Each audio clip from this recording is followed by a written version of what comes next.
Good morning, good morning, good morning, good morning, good people. Yeah, you know what it is. Hard worker, scrappy, unfiltered, and sometimes unhinged football content. Hard to explain, but you know it when you see it. Doing it daily our way. I don't know what you're talking about right now. Redraft and Dynasty Fantasy Football, we got you covered. You know their defense is ranked like 31st in the NFL? NFL draft prospects and rookies? Now you know you in the right place for that. Absolutely. All right, then stop saying it. Then we're done. And prop bets with my man Jay Rich. Count that money, man. Now wipe the crust out of your eyes, get you a cup of coffee. It's time to wake your ass up with Ray G. You honestly are making absolutely no sense and you sound silly as hell. Let's get it, Jay. Good morning, good morning, good morning, good morning, good morning, good morning, good people. It's Monday, June the 6th, 2022. Y'all decided to wake up this Monday morning with Ray G. And for that, thank you. We appreciate you being here. We appreciate you tapping in to the content. Everything brought to you by our good partners, Prospects. Make sure you tap in below. Use the promo code WAKEUP. 100% deposit match up to $100 for first-time depositors. You can get in on that NBA action. Golden State pulled it off last night. Blew out the Celtics, man. Blew out the Celtics. 1-1 going back to Boston for Game 3. NHL playoffs. Jay Rich said something about some tennis. We got a new tennis champion in the building. Jay Rich, how you doing this morning, baby? New tennis champion. I wouldn't go that far with Rafael Nadal, who's won 14 French Opens. Probably the most dominant run in tennis we may ever see from just a single tournament perspective. It's just unfathomable how many championships he's won. Right, he's won 22 Grand Slam titles. 14 of them have been at the French Open. Nadal is actually my favorite tennis player of all time. I love watching him play on clay. The dominance is just crazy. But I was excited, man. It was a good weekend in sports. I'm excited to see what the Celtics can do at home. They haven't played well at home, but I'm more excited to talk some 2023 rookies, man. Yes. We're finally done with 2022. Yes. The stank, crappy 2022 class. We're going into 2023, and we got 10 guys today who made Mel Kiper's top 25 prospects for 2023 when he ranked them. And as well, we're going to go through the 2023 positional rankings that he threw out as well on ESPN last week. So, Ray, there's not a ton of news. Like we looked through the stuff. There's a lot of OTA chatter. This guy's playing good in 7-on-7s. This guy's not. So if I were you, I'd hop into the show. So how about we just hop right into it? 2023 Ray G versus Mel Kiper. Let's get it. Not yet. That was a good lead in, but you're a little quick, man. You're a little quick. I gotta say good morning to the people, man. Dynasty Barry in the building. Ty, good morning to you. Marlon, KBD in the building, Coach Ollie, Big Shy, Jay Peters. It's good to see you. Johnny Lillycrap in the building. My boy Austin Michael. Matt Bruning's in the building. Good morning, Lindsey Mack. I see EV in the building. Ethan, Joe. Where's my girl Joe? I saw her in there. Joe's in the building. Fizzle Dollars. Yeah, man. Jay Rich said it best, man. We don't have a ton of news in the NFL world. I think, Jay, the biggest sort of I don't even know if it was the biggest news, but a lot of the chatter that I'm seeing from OTAs is surrounding Jalen Hurts and A.J. Brown and Devontae Smith. And again, it's glorified 7-on-7, right? Shorts and T-shirts, helmet on. They're just doing what the high school kids do at passing camp, throw it around. But apparently Jalen Hurts is looking really good, and Devontae Smith is looking really good. So I ask you, man, it's something that we continue to talk about mostly every day inside our Discord, man. If y'all ain't tapped in, patreon.com/allgas. But Jay, my question to you, man, is should we, I think if we don't buy into Jalen Hurts, right? If you're a believer that he's going to get a long-term deal, should we be buying in to Hurts, man? Because I'm looking at Mel Kiper's projected quarterbacks. I'm looking at the state of the NFL. I'm looking at what the Eagles are doing. Should we be buying into Jalen Hurts a little bit more, man? I'm kind of almost all chips in the middle of the table in on Jalen Hurts. I'm banking that he gets the contract extension. And I think the addition of A.J. Brown is going to help him out so much, man. I think it's going to be good for Smith. I think it's going to be good for A.J. Brown. I think it's going to be good for Jalen Hurts.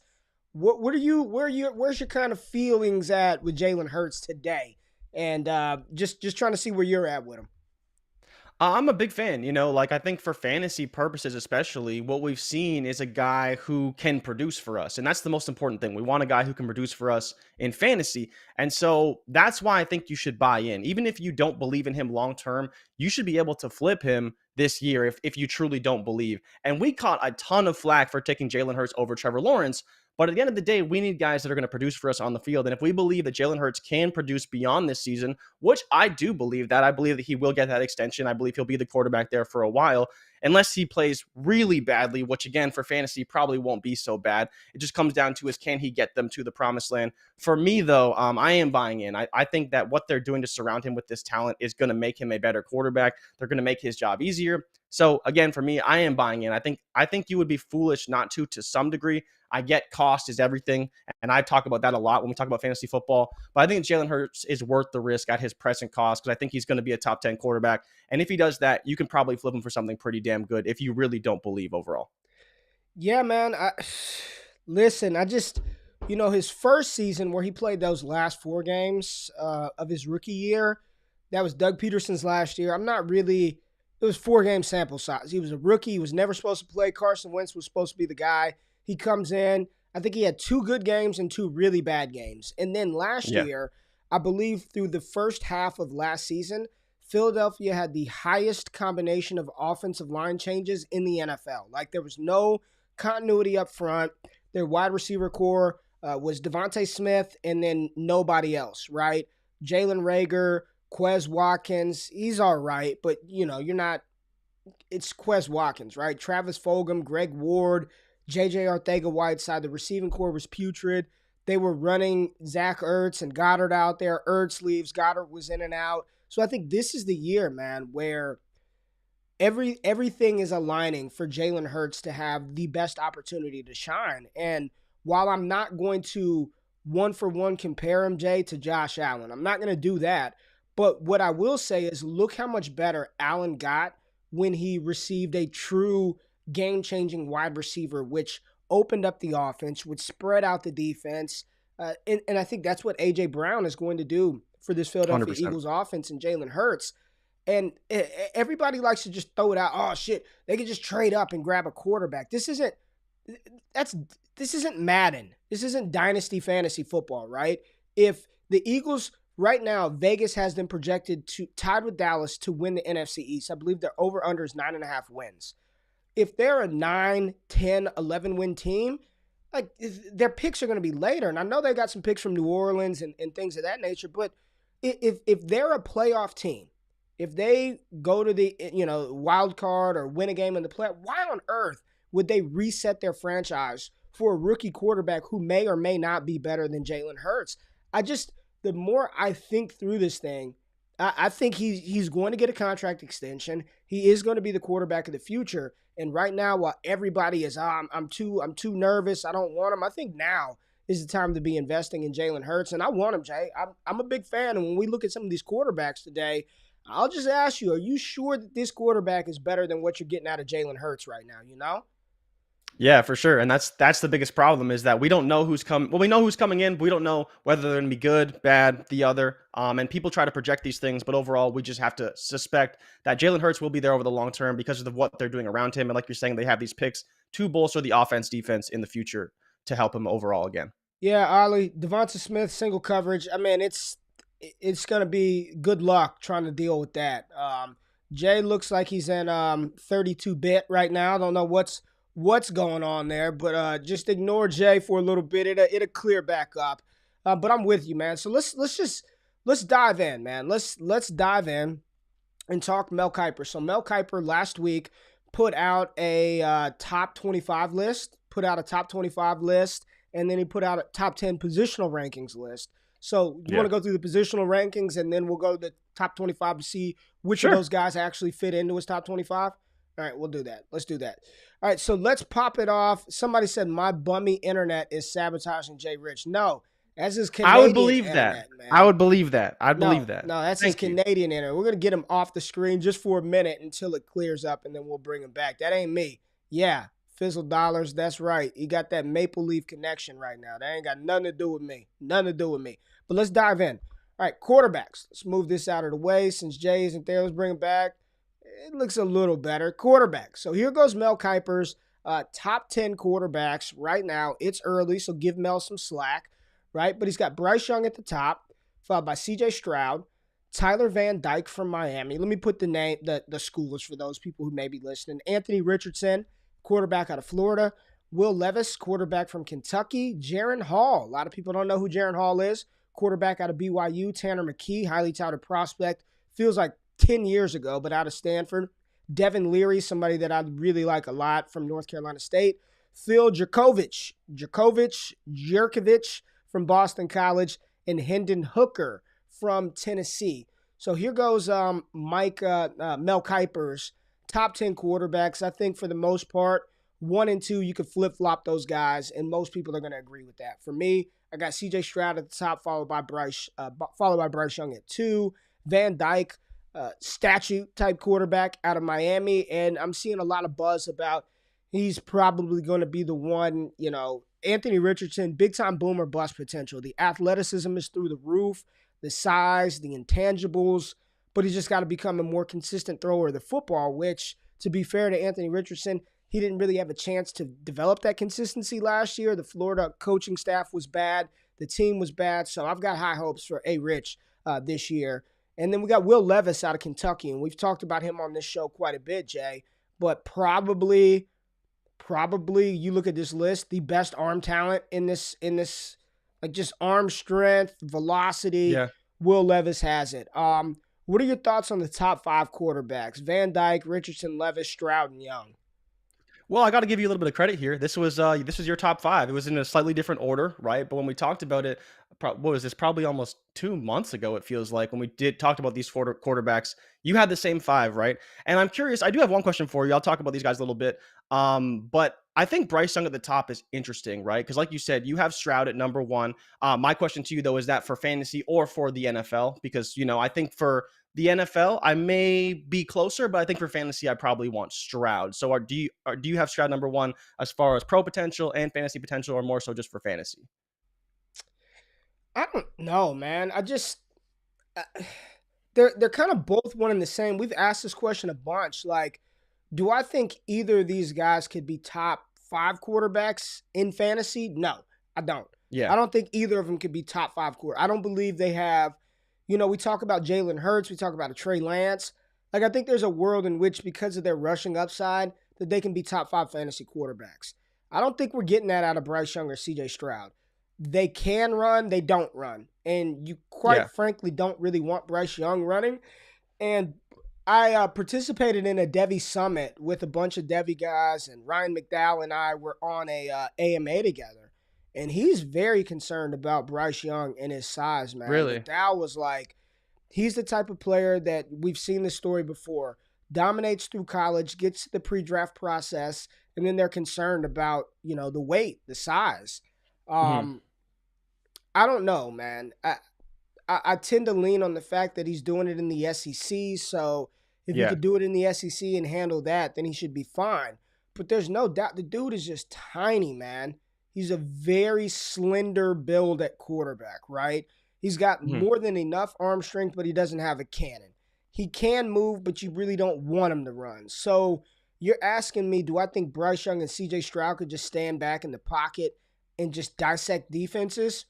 Yeah, they've got that ability. But it's not just about how good they are. It's about the players that are already there. And do I see any of these players usurping Justin Herbert, Joe Burrow, Kyler Murray, Lamar Jackson, Patrick Mahomes, Josh Allen, what Trey Lance could become, what Jalen Hurts can become? You still got Justin Fields out there. There's still Trevor. Like, do I think any of those guys are definitively better than sort of the consensus top 10 right now? And the answer is no for me. But I like these players, and they're better than the quarterbacks that we just had in 2022. So I don't know how much of this is we just came from a very bad quarterback class to this one is good, no doubt. But is this even better than apparently the 2021 class was supposed to be ridiculously the 2021 class was supposed to be super special with Lawrence and Fields and Lance and Zach Wilson's arm talent and Mac Jones is the 5th.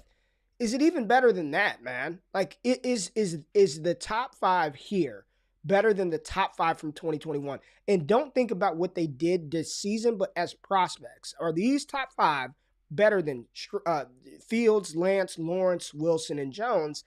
And if you were saying be honest, I'd say probably not. Yeah. I Probably think not. that I think though, if we see CJ Stroud somehow take Ohio State and win a title, we're getting closer, right? Because we had Bryce Young go all the way through the ranks, win the Heisman. CJ Stroud probably going to win the Heisman this year. That gives you your top 2 in Fields and Lawrence, right? Not quite the same prospect pedigree, but pretty damn close. But I think like Bruni is saying, the answer is no.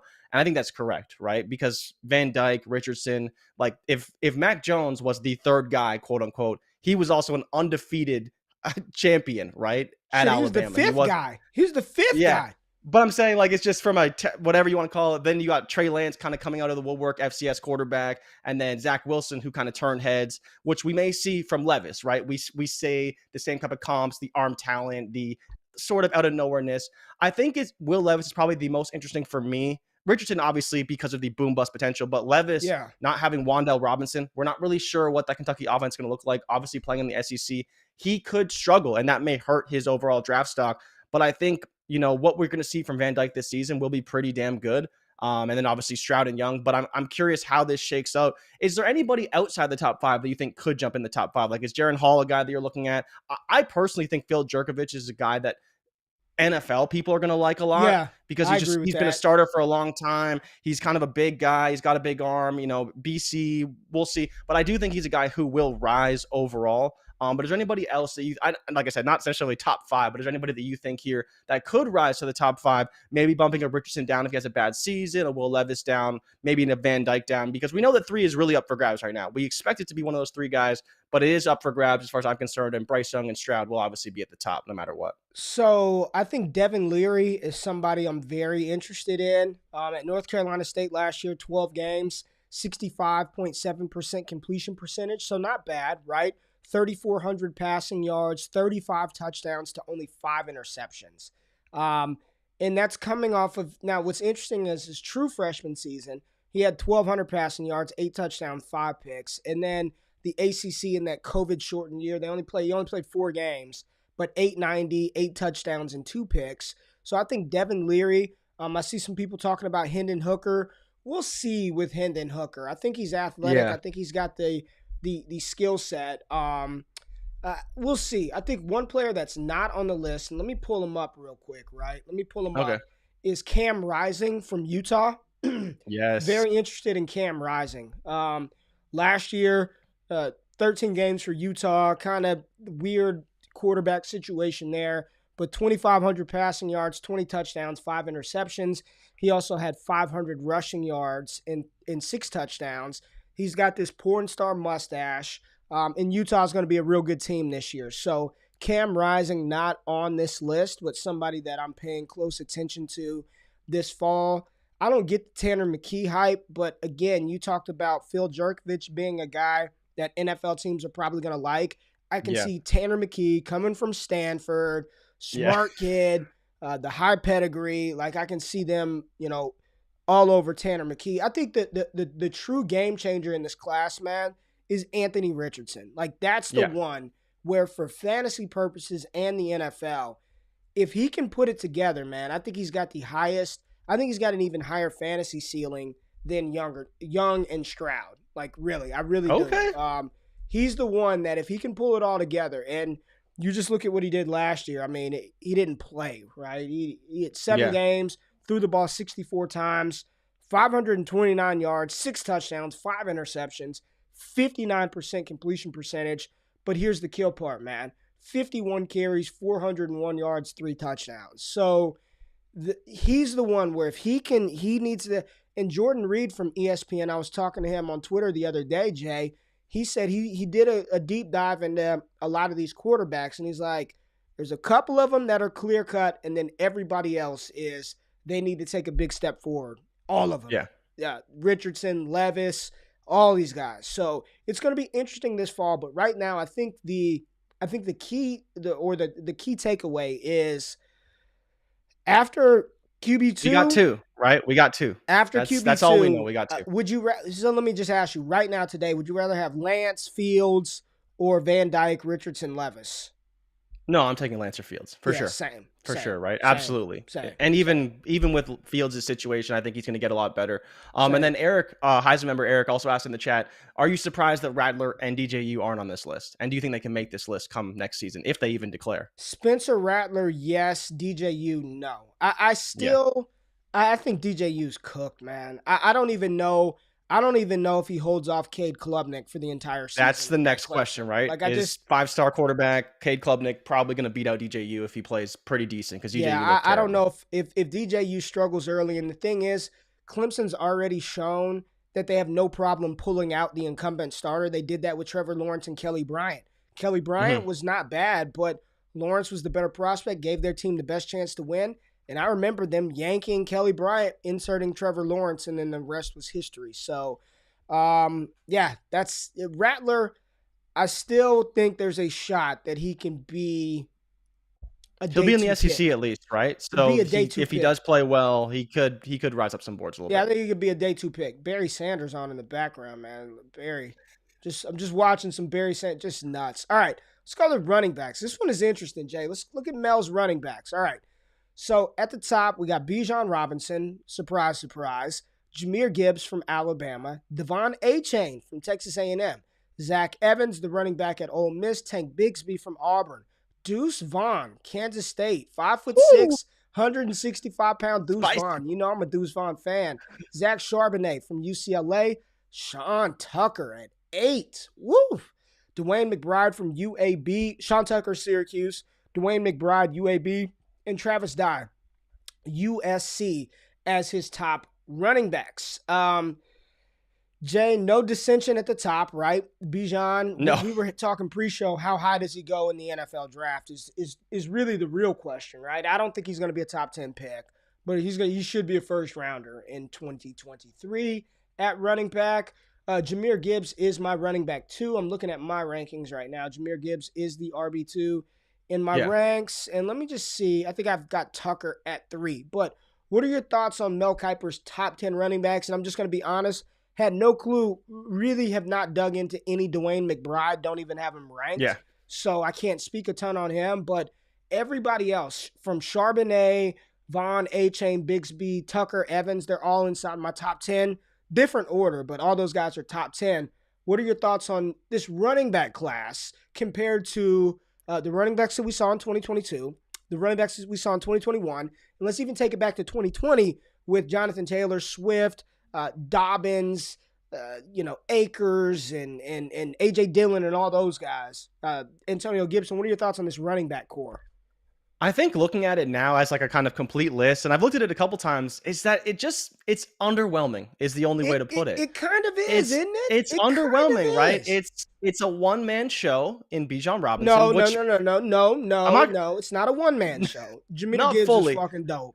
I'm not saying Jahmyr Gibbs isn't good, and I like Jahmyr Gibbs at 2 because he's playing at Alabama, and if he's the guy at Alabama, he's going to be really, really good.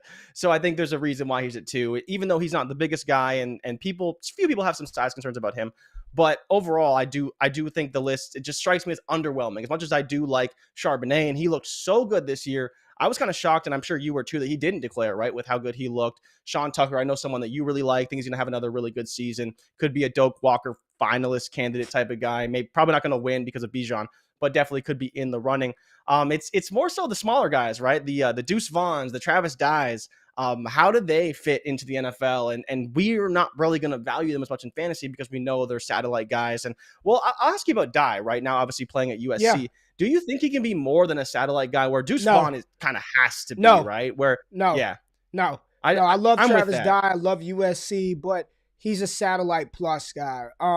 He's very good, though. Very good when he was at Oregon. Now, obviously, at USC. Yes. I think that Deuce Vaughn's just a souped-up version of him, right? And then you look at Tank Bigsby and Evans are the two that I think can ascend with really good seasons. But those are the two guys you look to as runners, right? Dudes that can really run versus Achane, who speed guy, don't really know what he profiles as a running back at the NFL level. Probably not a primary carrier, but maybe can be a lighter version of a primary ball carrier. I'm not sure. What are your thoughts on A-Chain, actually? He's probably the guy that's toughest to peg because he doesn't have the size, but obviously he has the tremendous speed that we've seen on the field and on the player in track. college football. Probably the fastest player in college football. You give him a crease and he's taking it to the house. The problem is his size. You know, Texas A&M has him listed on the football website at 185, but reports are during track season he's weighing around 169, 170. It's not going to get it done. He's a little dude, man. He's little. He's 5'8", 170, 5'8", 185. What do you do with that, right? Like, it's scary as hell. And I mean, that's Travis Dye, right? Bijan Robinson, I have him categorized as a blue chip prospect. He's 5-star in the Cornerstone rankings. You build around Bijan Robinson. I think Jahmyr Gibbs is a tier below Bijan, but elite prospect, right? And the thing with Jahmyr is he's going to have, people are going to be concerned about his size as well. He's listed at 5'9", 190 something, 200 pounds. We'll see. A-Chain, smaller guy. Zach Evans, I think he's probably one of the better, like, pure runners. Yeah. And let's get this straight. Bijan Robinson, I don't think he's 215 either. I think he's around 200, 210, somewhere like that. Look up Bijan. My issue with Zach Evans, man, is, you know, every year, Jay, when, you know, players, red flags, right? And we're always like, I wish I would have known that before I drafted him, or I wish I would not have ignored some of the quote-unquote red flags. And I'm not going to go full-on red flag for Zach Evans, but North Shore High School, where he played high school ball at, you know, I lived in Houston for 12 years, man. That's a powerhouse high school program. And for them to suspend the number one running back in the country for their 6A state championship game, like that, you don't just do that for no reason. Then the whole recruitment thing, he was supposed to go to Georgia, and it was LSU, and then he doesn't sign. Then he goes to TCU and has issues at TCU, has to leave from TCU. Like, everything I'm hearing is just like, he might end up being one of those players where I'm just okay not taking. Like, the talent doesn't outweigh the headache for me. I don't know. It's still early. He's at Ole Miss now. But Ole Miss also got SMU transfer Ulysses Bentley to come in as well. So I don't think it's just going to be Zach Evans' job and he's going to take 90% of the workload. I don't know, man. I don't know. Tank Bigsby, fine. Good grinder running back. We'll see. Deuce Vaughn is, I'm not buying Jahmyr Gibbs at 5'11". There's no way. I don't know how he grew from Georgia Tech to Alabama. I have no clue how that happens. So Deuce Vaughn is somebody, Jay, I've been on record talking about. I think he's going to be a PPR monster. I really do, man. Even though he's 5'5", 5'6", I think he'd be the guy where I think early day 3, late day 2, I think Deuce Vaughn's going to be a PPR machine in the NFL. He is. If you guys have not watched Deuce Vaughn from Kansas State play, do us all a great favor. Just go pull up his highlights while you're listening to this and just watch this young man. I don't have him as my RB5 like Joe, but he is comfortably inside my top 8, and I think can even move up. Like I'm seeing Naheem Hines, but a better runner. It's a lazy comp, but it's a real comp. It's Darren Sproles, and they both played at Kansas State. They're both the same type of player, but the difference is Deuce Vaughn is actually a good runner in between the tackles. No, he's not Ray Rice, because Ray Rice was bigger, a little bit thicker, more physical than Vaughn, but he's just for what we want in fantasy, those running backs to catch the ball, Deuce Vaughn is incredible. My fear, the scariest part of this list early, man, the scariest, and Jeff says I was fascinated by Kadarius Toney's highlights. There's a big difference, and if you can't see the difference between Kadarius Toney, what he did his final season, and what Deuce Vaughn has done throughout his course of his Kansas State career, I can't help you on that one. They're two completely different situations. Go watch the game tape. I'm just telling you to watch the highlights for efficiency. but go watch the game tapes. Absolutely dominated in games that he played. Just dominant force. Sean Tucker, man, and I keep saying it, Jay. I hope the NFL values a Syracuse running back. And I know that sounds ridiculous, but the fact that he's down here at 8, and I know it's early, I asked the real question. Like, I'm going to look it up because I've been saying it. I think the last Syracuse running back that was drafted that was relevant might have been Jim Brown. Oh, man. I have no idea. No idea. I'm not even joking. Larry Zonka, Jim Brown, Moose Johnson. Yeah, man. I'm concerned. And I love Tucker. I've got him as RB3 in the class. So to see him down here at 8, not ideal, but we'll see how it plays out, man. I got him as a top 3 back, but the fact that he's already he's kind of low after what he did this past year, and I know there are some people who think that he's going to regress some this year. I love him, man. And Joe, he can catch passes. Like he's pretty good pass catcher. He's got elite speed. He's got the size. I just think it's the Syracuse thing, man. And we see this shit every year in the NFL. Oh yeah, I'm sorry, Mike. Floyd Little. Pardon me, Floyd Little. Yeah. So I don't know. That's my thinking with Sean Tucker. But I'd have him. There's no way I'm taking A-Chain or Evans or Bigsby or Vaughn or Charbonnet over Sean Tucker. But that's what it's looking like early. So some notable names not on the list, Jay. Eric Gray, Kendall Milton, Blake Corum, Mo Ibrahim, John Emery Jr., E.J. Smith. I want Bijan and Gibbs. I want Bijan, Gibbs, and right now I want Tucker. He's my third running back.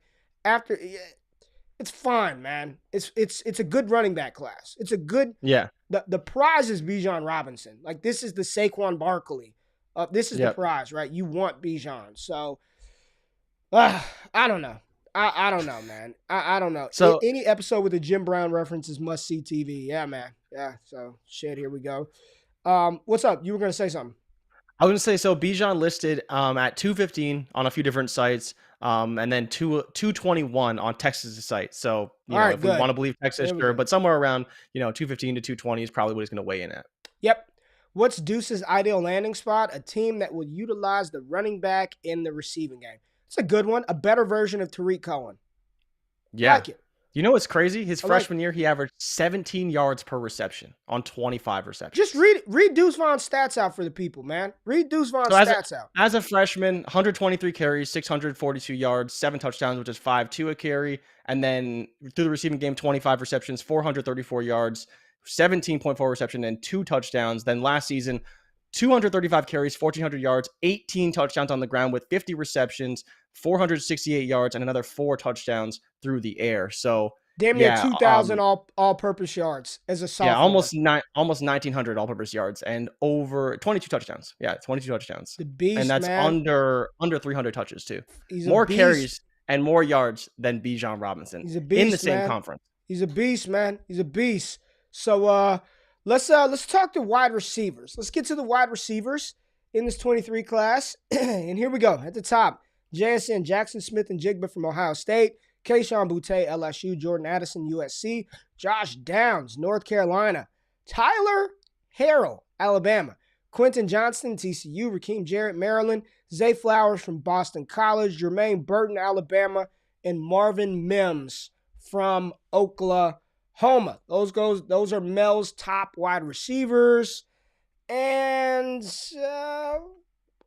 I'm there. I got a couple of different guys in there. I got Mumfield from Pittsburgh up there. Yep. Parker Washington from Penn State. But other than that, I mean, it's fine. I still like Jaden Reed out of Michigan State. But overall, the big name is who? Who are people looking at saying who the hell is that right now? Probably Tyler Harrell. I mean, realistically. Maybe Zay Flowers, but it wouldn't be a list without 2 Alabama receivers, right?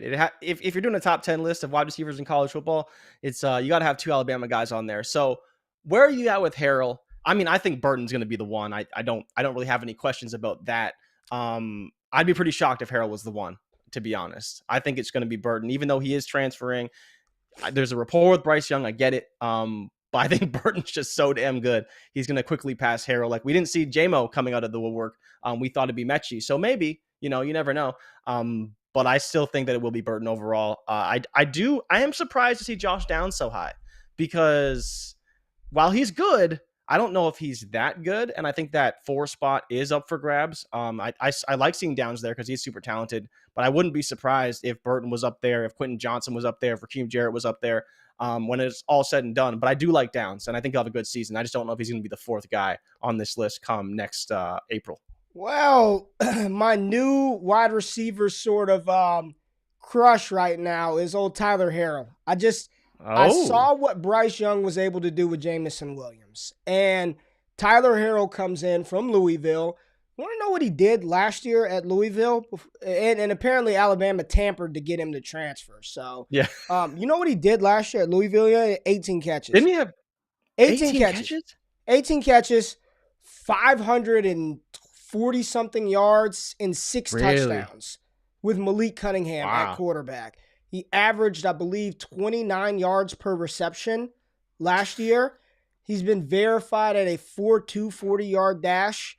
He's 6 foot, 194, and now he goes to Alabama to play with the best quarterback in the country. Well, he's probably going first round. We've seen this story time and time again. I mean, it's a story as true as time. Fast wide receiver at Alabama in the SEC. I am very intrigued by one Tyler Harrell. I'll just say that, man. If he can go out there and do 80% of what Jameson Williams was able to produce last year with Bryce Young, he's going to be a first-round pick. There's no doubt about it. In a class that after Downs, Quentin Johnston's dope. TCU has burned us so many. They're getting really close to the don't draft Baylor wide receivers, don't draft. He's the last damn one. If Quentin Johnston bust, I'm done. Done with TCU wideouts. Zay Flowers, no thanks. Raheem Jarrett, maybe. Burton is good, man. He's somebody. Go check the receipts. I've been talking about Burton since he came in as a true freshman. He can't stay fucking healthy, man. He's always banged up. So last year we thought Mechie was going to be the one, and then all of a sudden versus Miami, it's bombs away. Jameson Williams, he takes over. He's the one. I'm intrigued. I'll just say that. I'm very intrigued by Tyler Harrell because the parallels are right there. If you guys haven't seen him, go to YouTube. Just watch the highlights. He's only got 18 catches. It'll be quick. Blazing type speed. And again, we've seen this story play out with Alabama and these type of receivers. And the fact that Nick Saban brought him in, like now, they've got a plan for Tyler Harrell. So if he is good, this is the best opportunity he has to increase his draft stock with that type of speed. Half of a rack on 18 receptions is nuts, man. Yeah. 29 yards per reception. And here goes Bruning right here. 24.9 average depth of target last season. Nick Saban doesn't bring in players he doesn't want to have a plan for. I'm telling you, just check him out. And I can just see it, man. I just see what's going to happen with this kid. And if you go to like the depth charts and what people predict already, he's already slotted in as like the second receiver in the slot from day one. So We'll see. But, the fact that Kiper has him here is he believes too, right? It's quite intriguing, man. It's quite intriguing. Josh Downs, dope. Jordan Addison, dope. Kayshon Boutte, if he plays, and if Kayshon Boutte is healthy and he plays this season, I'm just going to tell you, Jay's probably going to be my one. He's that good, man. Really? That's where I was going next, right? I was going to ask you between JSN, Boutte, and Addison, who's your one? I think he's a more complete receiver than Jackson Smith and Jigba. The big issue is nobody knows what his injury was. Nobody knows what his injury truly was. Was it an Achilles? Was it an ankle? He's had cleanup surgeries. Is he practicing? Yeah. Is he not practicing? Is he going to play? Is he not going to play? I think he's a more complete receiver than Jackson Smith and Jigba. If Boutte is healthy and on the field, he's going to be wide receiver one, in my opinion. He's going to test like a freak. He's a freak athlete. He's got the size. You saw the freshman production. You saw what he was doing last year prior to going down. If he's healthy, he's the one, in my opinion. Addison, it's funny. The same conversations that people had about Devontae Smith and not knowing his size. We're going to have this all over again with Jordan Addison because they're the same Yeah. size, same type of player. Like they are spitting clone images of one another, in my opinion. Jordan Addison and Devontae Smith. He should put up monster numbers with Caleb Williams at USC. Now, they do have Mario Williams there as well, Travis Dye. So, a lot of options for Caleb Williams to choose from, but Addison should be the wide receiver 3. Josh Downs, incredible talent. Big fan of Josh Downs. Tyler Harrell, we talked about him. Quentin Johnston. After that, Jarrett, Flowers, Burton, Mims. We'll see how it plays out, man. We'll see how it plays out. Yeah, no, I'm with you. I think JSN will be difficult to ignore this season, and that's where it will be tough in season to top him. But I think to your point about through the process, the testing, seeing how JSN runs his routes in season, though, I mean, realistically, what are we looking at? We talked about how there's pretty much no ceiling for JSN with who he's playing around, all these types of players. But when it comes down to it with testing, looking at the routes, the diversity, Jordan Addison and Keishawn Butte profile as more outside receivers than JSN does right now. Not playing we'll outside. See what he looks like. JSN's not playing outside. Apparently, it'd be Marvin Harrison Jr., right? Yeah, it's Marvin Harrison Jr. It's Emeka. JSN is going to stay in the slot. That's the word. That's the word. Is he's going to stay in the slot. So I doubt we see him on the outside much. And not that he can't do it, but I doubt that Ohio State is going to put him in that position. So let's run through the tight ends real quick. You got Michael Mayer, Sam Laporta, Dalton Kincaid, Benjamin Something, Will Mallory, Cam Latu, Luke Musgrave, Eric All, Darnell Washington, and Isaac Rex.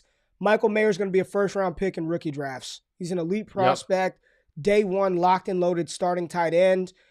Should be valued as a top 8, and some people think even higher. Dynasty tight end right now. He's incredible, man. So there you go. Michael Mayer's good. Sam Laporta. Shout out to the 4D Chess, one half of the 4D Chess crew, Mike McNutted. He's been all over Sam Laporta. He's been all over him. So there you go. Sam Laporta's there. Dalton Kincaid from Utah. This is going to be one of Cam Rising's favorite targets. I like Cam Latu out of Alabama. I'm a fan of Will Mallory from Miami. Eric All, Darnell Washington, I just want Michael Mayer. Right now, I just want Michael Mayer. Theo Johnson's not on the list. There's a couple of other maybes in this class, but Jaheim Bell is the notable omission, and the fact that Jaheim Bell is not here is wild. So Jaheim Bell would be a top. I'd take him over Sam Laporta for damn sure. But so there are the tight ends. Don't want to spend too much time on that. So let's get to Mel Kiper's.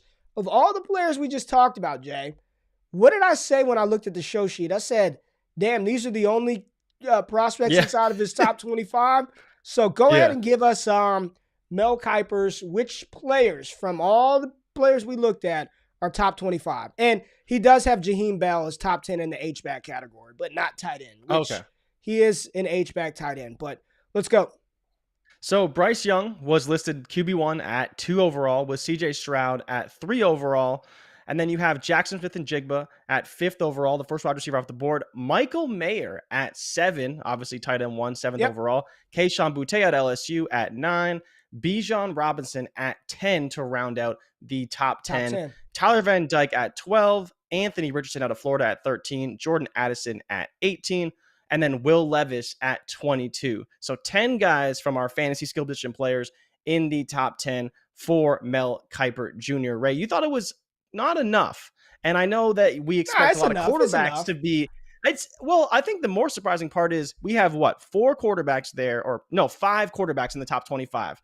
And so this year it was 1 quarterback in the top the top 20 basically, and then obviously the subsequent rounds after that. But if we see 5 quarterbacks in the top 25, that would be pretty crazy. And I think I'm surprised more importantly that Levis is at 22, Tyler Van Dyke and Anthony Richardson up at 12 and 13.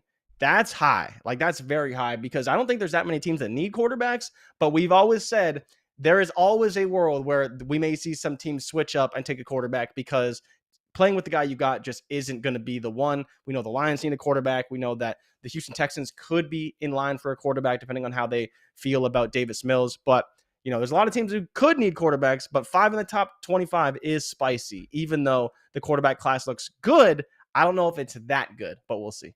Yeah, and one more time, just to recap that. 2 overall, Bryce Young. 3 overall, Stroud. 5 overall, JSN. So 3 Ohio State guys in the top 5. Michael Yeah. Mayer at 7. I love it. I think he's that good of a player, man. 71 receptions, 840 yards, and 7 touchdowns as a tight end last year as a sophomore is nuts. Butte at 9, Bijan at 10, Van Dyke and Richardson at 12 and 13, respectively. Jordan Addison at 18 and Will Levis at 22. Well, it would be 5 quarterbacks in round 1 of your Superflex draft, right? So out of the 12 100%. picks, 5 of them would be quarterbacks. No Jahmyr Gibbs, no Tank Bigsby, no Zach Evans, none of those other, no Tyler Harrell right now, no Quentin Johnston. It's Butte, it's JSN, it's Addison, it's Levis, it's Richardson. Superflex, where would you put Michael Mayer? I think he would probably be, if I'm projecting. And most of us play tight end premium leagues. If in tight end premium, he's probably in the top 6. Top 6? Top 6 might be bold. Would you take top 7? Would you take in a tight end premium league 1.5 to 1.75, even 2 points of reception? Would you take him over Van Dyke or Levis or Addison? That's the question. Would you take a tight end over a quarterback, first-round quarterback in Superflex? Probably not. I don't think we can. I don't think we can. So I think at that point, you drop him all the way to 10 because I'm projecting, you're taking Bijan. We're taking the 3 wide receivers. See, that's what I'm. So where Bruning's saying, right, because people who are listening, Bruning said taking him over all the quarterbacks except Stroud and Young, which to me are the tier 1 guys, right? Everyone else is tier 2, at least so far. Probably going to be a tier 2 at least. So then we're saying JSN, Addison, and who is it? Butte are tier 1, Bijan tier 1, maybe one more running back tier 1. Let's say that's 5 guys. We got 2 quarterbacks, and then Mayer, obviously tight end 1, tier 1 guy. So that's 8 guys that I think are just about locked and loaded with Mayer as tier 1 guys. But are we taking tier 2 quarterbacks over Mayer? That's the question. That's the question. At which point you put him at 10, 11, 12. And I think he has to be a first rounder. He's going to be a first rounder in the NFL. He has to be a first rounder in rookie drafts. I get that Mike you may want is to ready take to be hurt again. Mike said take those quarterbacks. He's ready to be hurt again. He's ready to be hurt again by these QBs. You got. I think he's got to be I think he's got to be right around 10. I'll just say this. If I was in the draft slot where I had to take Van Dyke over Mayer, I would be pissed. Because I know the process. I know the process, right? I would just be pissed. I just wouldn't want to do it. I wouldn't want to do it. I wouldn't want to do it. But I know that's the right thing to do. But I would not be happy if Richardson, Levis, Stroud, Young are off the board, and then I'm forced with Van Dyke or Michael Mayer. I would want Michael Mayer over Van Dyke, right? Yeah. I just people need to understand this is it's not quite Kyle Pitts, but if you watch Michael Mayer, you will be like, yeah, this guy is going to be really good. He's a beast, right? And score a ton of touchdowns. He's a blue chip prospect. He should be valued as a top 8 dynasty tight end right now. From the moment he steps he's a monster. He's an absolute stud. Number 1 option in Notre Dame for the past 2 seasons, basically? He's been so good. So good. With horrible quarterback play. I don't know, man. Baby. This is going to be an interesting Pitts went ahead of Zach Wilson in my rookie drafts. And it paid off, man. It paid off. It did. I get it. I just he very easily could be Kittle with draft capital. He's nuts, man. 100%. He's nuts. So those are the top 10. This is a fluid process. So Mayer is better than Hawk and Fant as prospects. I think he is. He's not as athletic as Fant, but I think he's a better tight end than Noah Fant was coming out of Iowa. I do. Yeah, he can do it all. That's the closer one, right? Because he's probably better than Fant was. Fant was really good, and Hawkinson somehow overtook him. But he's probably better than Fant was coming into his 3rd year for sure. Fucking nuts. And Fant was locked and loaded tight end 1 basically when he was in his 3rd year. Michael Mayer's a stud. So it's interesting. We'll track this throughout the year, right? He put it out. We had to react. We had to talk about it. Point is, this 2023 class looks nice, right? Even though there's some uncertainty, I know I saw a couple of comments saying The running backs are uninspiring. The quarterbacks after the top 2 are a little uninspiring. The wide receivers after the top 3 are a little uninspiring. I think it's top to bottom. It's much better than what we just had in 2022. But we do have some super chats we got to get to, Jay. I posted one a little bit earlier. Somebody just sent us a super chat saying shout out to the show. Let's see right here. From Rico Stone. What did Rico say? Keep trade cut. Syracuse running back, Baylor wide receiver, or an FCS quarterback. Oh, man. What I'm doing is I'm trading Baylor wide receivers because people do value them. They just never work out, right? No. I think go ahead. You go yours. You're trading Baylor. You have to cut. I think I'm cutting Syracuse running backs, and I'm keeping FCS quarterbacks over the hope I get someone good. I'm trading FCS quarterbacks, keeping Syracuse running backs, because if Sean Tucker's following in the path of Larry Zonka, Floyd Little, and Jim Brown, that means he's going to be a Hall of Famer. So I got to keep the Syracuse running back, trade the FCS quarterback, and fucking cut Baylor wide receivers. I don't want anything to do with them, except Tyquan Thornton is the last straw. Cut Baylor wide receivers. We're done with it, man. They have no more leeway. They're done. They're done. All right, here we go right here. We go from Jeff. If Jay Rich wants to convert to Bills Mafia and commute from Toronto to Buffalo to watch Josh Allen 17 cook the Pats, first blue light is on me. So Jeff is saying, come on, come to the USA. He'll treat you to a beer to watch Josh Allen light up Tyquan Thornton and Mac Jones. This is an offer from one of the Patriots. I don't think I could do it. I think those are the games I'm just going to skip on TV and just go to next week. On to Cincinnati, as they say in New England. I'm going to have to skip on that offer, unfortunately. I'm sorry, Jeff, but I appreciate it. All right, Fizzle Dollars. He sent the chat in. He said, Ray, I still need the link to the rankings and Notion. I also wanted to upgrade my patron tier if possible. Fizzle, hit me up, man. I got you. If you want to upgrade, baby. It's good time over there. Send me a message on Patreon, man. We'll get you logged in and set up. Make sure I didn't miss anything in here. I saw Joe asking about Michael Mayer.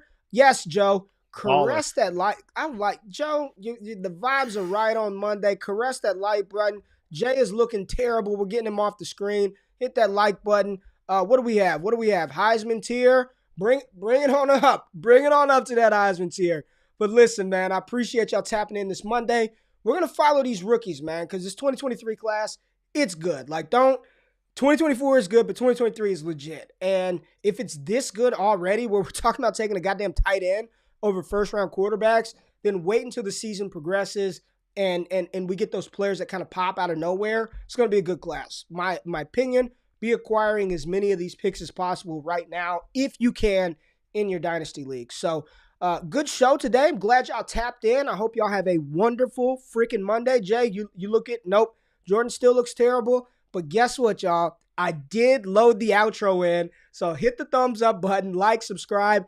And on Wednesday, Jay, what are we doing on Wednesday? Are we going to look at some Dynasty trades, some values, some little Dynasty stock X? Yeah, we'll look at some trades, talk some Dynasty value. Me and Matt Kelly are all over James Cook right now, and nobody wants to hear it. You're in now? You're in? Me and Matt Kelly, we did a full 360? Head first off the deep end into the James Cook well. I'm all in on James Cook. I mean, Matt Kelly's in on him. I'm in on him. God damn it, I want me some James Cook. Appreciate y'all tapping in. We'll see y'all on Wednesday. Have a good one. Peace.